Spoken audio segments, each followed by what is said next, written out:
చేసి అదంతా చూసిన తర్వాత నాకు కూడా 6 గంటల నుంచి ఆయన ఫోన్ పెట్టేసినప్పటి నుంచి కూడా ఇప్పుడు 8:30 వరకు కూడా దీని గురించి ఆలోచిస్తూ మరిన్ని గణాంకాలు నేను సేకరించే ప్రయత్నం చేశాను.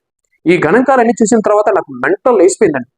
నిజంగా అవి కూడా మీకు చూపిస్తాను మిత్రులారా. నేను బాధపడడంలో, ఆవేదన పడడంలో ఏదైనా తప్పు ఉందో మీరే ఒకసారి ఆలోచించండి మిత్రులారా. నిజంగా ఇది నీచమైన చర్య, ఇది నీచమైన చర్య మిత్రులారా. అదేంటంటే ఈ 2024 ఎన్నికలు అంటే మొన్న జరిగినటువంటి సార్వత్రిక ఎన్నికల్లో మహారాష్ట్రలో ముస్లింలు సుమారు 93.87% అండి.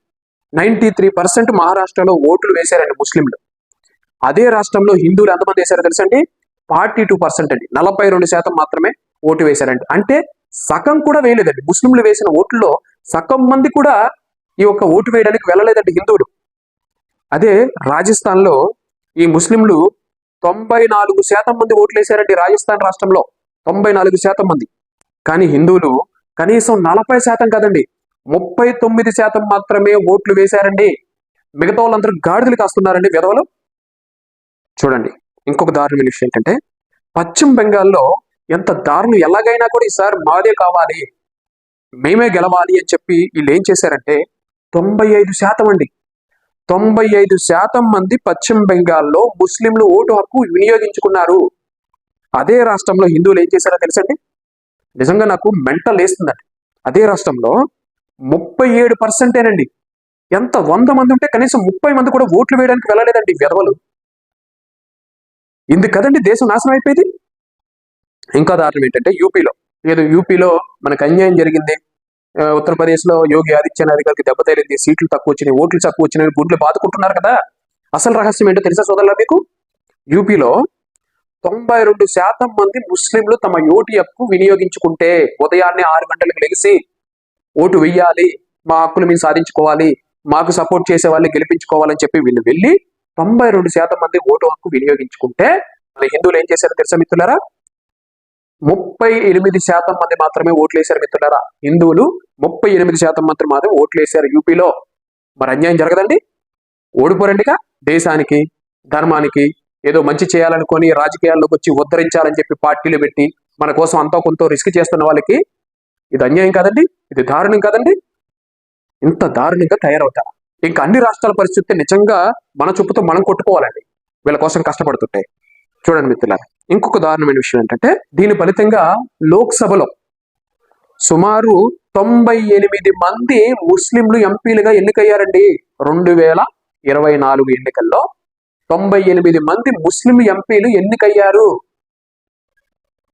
ఇంకా ఏదో మనం ఏదో ఉద్ధరించేస్తున్నాం, మన దేశంలో హిందువులే మెజారిటీగా ఉన్నాము, మనకేమీ రాదు, మన పని మనం చేసుకొని మన తిండి తిని శుభ్రంగా పడుకుందాం, కాళ్ళ మీద కాలేసుకొని కంటి మీద తడుకొట్టేసుకొని పడుకుందాం అంటే చల్లదండి. ఇది గణాంకాలు చూడండి. 98 మంది ఎంపీలుగా ముస్లింలు ఎన్నికయ్యారు. ఇలా ఓట్లేసి గెలిపించుకుంటున్నారు. అది ఎక్కడంటే పశ్చిమ బెంగాల్లో టీఎంసీ పార్టీ నుంచి మరియు కాంగ్రెస్ పార్టీ నుంచి పశ్చిమ బెంగాల్లో 37 మంది ఎంపీలు ఎన్నికయ్యారు కాంగ్రెస్ టీఎంసీ పార్టీల నుంచి. ఇంకా అస్సాంలో 31 మంది కాంగ్రెస్ తదితర పార్టీల నుంచి 31 అంటే 31 మెంబర్స్ ఎంపీలుగా ఎన్నికయ్యారండి. వాళ్ళు పార్లమెంట్ లో కూర్చుంటున్నారు. ఇప్పుడు మీకు అనుకూలమైన చట్టాలు వస్తాయా? మీకోసం పోరాడాలా? ఎవరు పోరాడతారు అక్కడ? ఓట్లు వేయడమే చేత కాదు, కానీ మీకోసం పోరాడాలా, చట్టాలు తీసుకురావాలా, మిమ్మల్ని నరుగుతున్నా కూడా దిక్కుండా చూసుకోండి.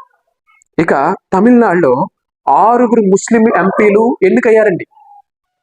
తమిళనాడులో 6 ముస్లిం ఎంపీలు ఎన్నికయ్యారు. బుద్ధి తెచ్చుకోండి. హిందువులకు సంబంధించి, మన భారతీయ జనతా పార్టీకి సంబంధించి, బీజేపీకి సంబంధించి ఒక్క సీట్ రాల. ఇక కేరళలో ఇండియన్ యూనియన్ ముస్లిం లీగ్ పార్టీ నుంచి, కాంగ్రెస్ పార్టీ నుంచి కలిపి సుమారు 21 స్థానం గెలుచుకున్నారండి. 21 ఎంపీ స్థానాలు గెలుపొందారు. మీకు ఏమైనా అర్థమవుతుందా? అసలు ఏం జరుగుతుందో కనీస అవగాహన ఉందా మీకు? ఈరోజు పొలం పనికి వెళ్ళాలి, మా ఓనర్ ఫోన్ చేసి పనికి వెళ్ళాలి, లేకుంటే ఈరోజు సెలవు రోజు కాబట్టి మా అత్తారింటికి వెళ్ళాలి, ఈరోజు పిల్లలు తీసుకొని బేకరీకి వెళ్ళాలి, లేకపోతే సినిమాకి వెళ్ళాలి, లేకపోతే తాగి పడుకోవాలి, ఈ ఓట్లు వేస్తే నాకేంట్రా పొడిసేదని చెప్పి మొద్దు నిద్రపోతున్నారు సెక్యులర్ హిందువులారా.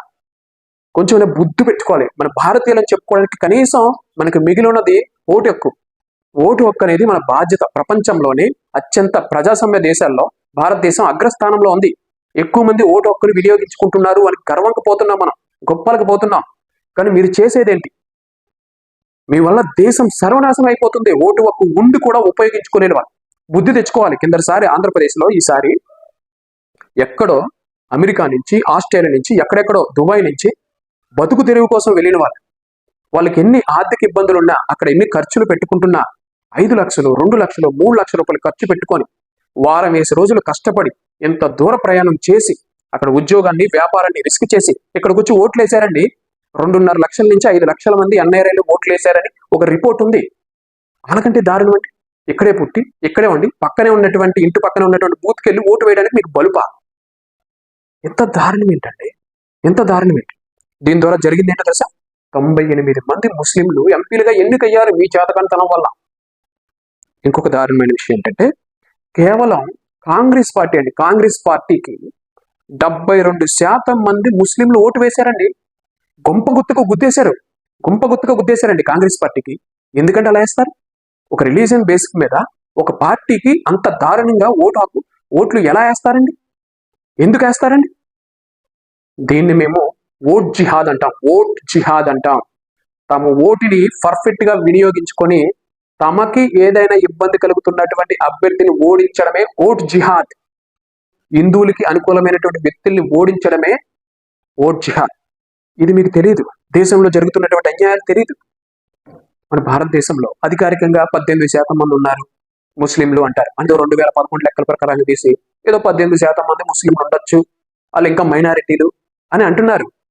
92 ఎంపీ స్థానాల్లో గెలిచినటువంటి వాళ్ళు మైనారిటీలా? ఇంకా వాళ్ళకి తాయిలాలు ఇవ్వాలి? ఎలా సాధ్యమండి ఇది? ఒక 8-9% మంది ఉంటే ఏదో మైనారిటీలు అని చెప్పడానికి అర్థం. కానీ అనాధికారికంగా సుమారు 24 నుంచి 28% మంది ముస్లింలు ఉన్నారని భారతదేశంలో. ఇవన్నీ తెలుసు కాబట్టే కేంద్ర ప్రభుత్వానికి ఇంత దారుణంగా వృద్ధి ఎలా చెందుతుంది? అధికారులు కళ్ళు గప్పి డిపార్ట్మెంట్ వారి దగ్గర లేనటువంటి లెక్కలతో వీళ్ళు ఎలా వృద్ధి చెందుతున్నారనే అనుమానంతో ఎన్ఆర్సీలో కొన్ని లెక్కలు తీశారు, పరిశోధనలు చేశారు. సుమారు 4.5 నుంచి 6 కోట్ల మంది బంగ్లాదేశీయులు మరి రోహింగ్యాలు వచ్చి భారతదేశంలో స్థిరపడ్డారు, ఓటు హక్కులు సంపాదించారు అని కొన్ని గణాంకాలు బయటపడ్డాయి. ఈ 6 కోట్ల మంది అంటే తక్కువ అండి. మన ఆంధ్ర, తెలంగాణలో ఉన్నటువంటి హిందువులందరితో సమానం. హిందువులందరూ ఇంకా చెప్పాలంటే ఇంకా ఎక్కువ. 2 రాష్ట్రాలకి సంబంధించినటువంటి, 2 పెద్ద రాష్ట్రాలకి సంబంధించినటువంటి జనాభా అక్రమంగా మన దేశంలోకి వచ్చి ఓటు హక్కు సంపాదించి వాళ్ళకి నచ్చిన వాళ్ళకి ఓట్లు గుద్దుతుంటే మీరు గాడిదలు కాస్తున్నారు. కొంచెమైనా బుద్ధి తెచ్చుకోండి మిత్రులారా. ఈసారైనా ఓటు హక్కుని సక్రమంగా వినియోగించుకోండి. మనకి ఎవడు ఉపయోగపడుతున్నారో చూడండి. మరి ఇంత బుద్ధి తక్కువగా వ్యవహరించద్దు. ఇదంతా ఆవేదనతో చెప్తున్నాను. ఎందుకంటే కనీస భారతీయుల ధర్మం అండి ఓటు హక్కును వినియోగించుకోవడం, మంచి అభ్యర్థిని గెలిపించుకోవడం, దేశానికి న్యాయం చేయడం, మన రాష్ట్రానికి న్యాయం చేయడం మన బాధ్యత అండి. దీన్ని కూడా మీరు సక్రమంగా నిర్వహించలేకపోతే మీరు దేశానికి కూడా అన్యాయం చేసినట్టే, దేశ ద్రోహులకే. ఇంత దారుణమైన గణాంకాల ప్రపంచం నవ్విపోతుందండి మనం చూసి. ముఖ్యంగా హిందువులే చేస్తున్నారు ఇలా. ఇదంతా ఆవేదనతో చెప్తున్నాను మిత్రులారా. మీరు చూడండి, గత వీడియోల్లో గత 2-3 నెలల నుంచి నేను వీడియోల్లో చాలా ఎక్కువగా ఇదే అంశాన్ని ప్రస్తావిస్తున్నా. ఓటు హక్కుని సక్రమంగా వినియోగించుకోండి. మనకు జరుగుతున్న అన్యాయాలు ఇవి. పశ్చిమ బెంగాల్లో జరుగుతుంది, కేరళలో జరుగుతుంది, తెలంగాణలో జరుగుతుంది, ఆంధ్రప్రదేశ్లో జరగబోతుంది అని మొత్తుకుంటున్న, గుండెలు బాదుకుంటున్న మిత్రులారా. ఇంతకు మించి మీకేం చెప్పాలో అర్థం కావట్లా. గత వీడియోలు చూడండి, మేలుకోండి. ఎక్కువ మంది హిందువులకి ఈ వీడియోని షేర్ చేసి కనీసం వాళ్ళలో అవగాహన తీసుకురండి. జై శ్రీరామ్, భారత్ మాతకి జై. నేను మీకు ఐడియా. ఊపిరి ఉన్నంత వరకు ధర్మం కోసం, దేశం కోసం నిజాయితీగా పోరాడుతూనే ఉంటాను. నా మాటలు కొంచెం ఇబ్బందికరంగానో బాధగానో ఉంటే అన్ననో తమ్ముడినో అనుకొని నన్ను మన్నించండి, కానీ మీ బాధ్యతని మాత్రం గుర్తించండి. ధర్మం కోసం, దేశం కోసం కదిలిన బలగం, వెనుదిరగని సైన్యం. జై శ్రీరామ్.